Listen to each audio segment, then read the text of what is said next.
Very interesting enough, I have at this point pushed it back up to the same place. The fishhook ears are not so hardcore. The electrical frying is not as bad. It just feels like I just got this big ass fedora tip. So it's like 2 stacks and then a fedora tip, kind of like a park ranger. The tip part that comes up feels like a mohawk. That's originally what it feels like when it first starts coming up off of your head. So it starts off like a mohawk and you get really hot. And the mohawk grows and the rest caps itself out and creates a platform on the sides of the mohawk. So it goes up and that's your little cone point or your unicorn horn.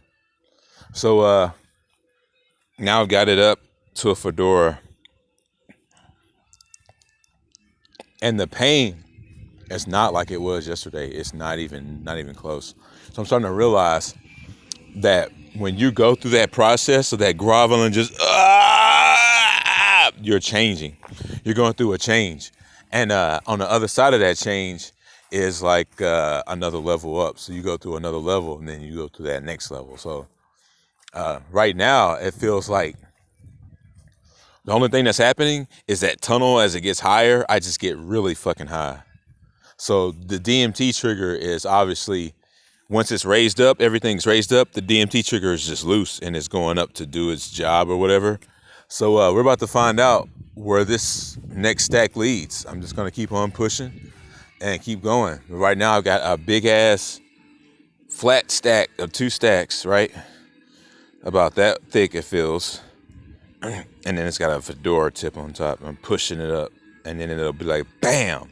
And I'm thinking another 2 notches I'll have a full top hat.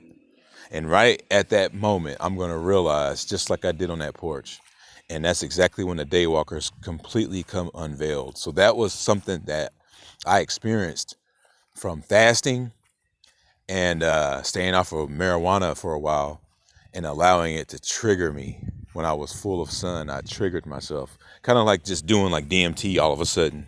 Like you're sober and you're fasting, and then suddenly you just take a big ass DMT hit, and you're just like, oh, bow! And then it just takes you somewhere.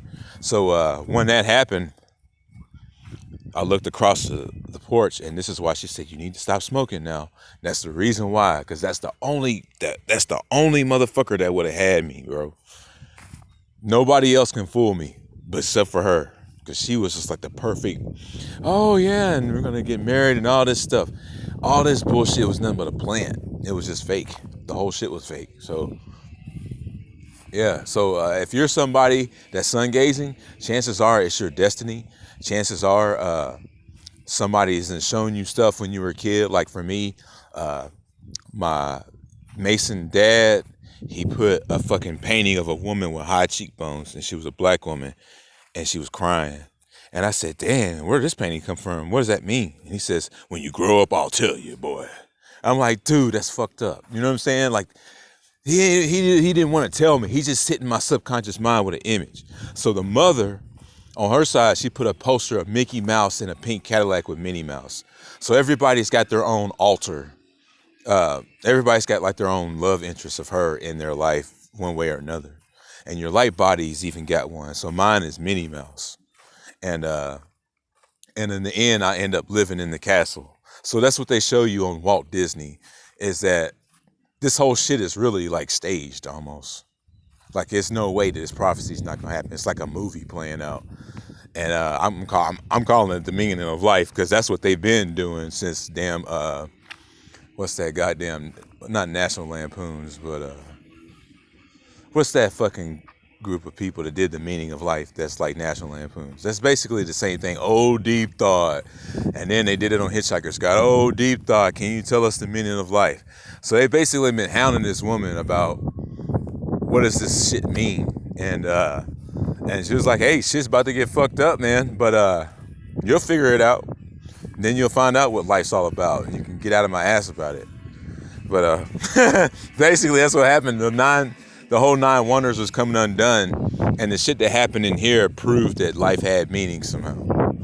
And without that, life wouldn't mean shit. So it's hard to remember that sometimes when you're going through the struggle. But this whole place is being watched like the Truman Show, and we are literally living out the meaning of life. And this shit is totally staged, it seems, because I'm following my free will, which I find astoundingly impossible that I can follow my free will right now and still fulfill this prophecy like it's like effortlessly at this point. It's just very strange. So stay tuned for more Grimnasty TV. Onward we go in this movie that we call The Meaning of Life, that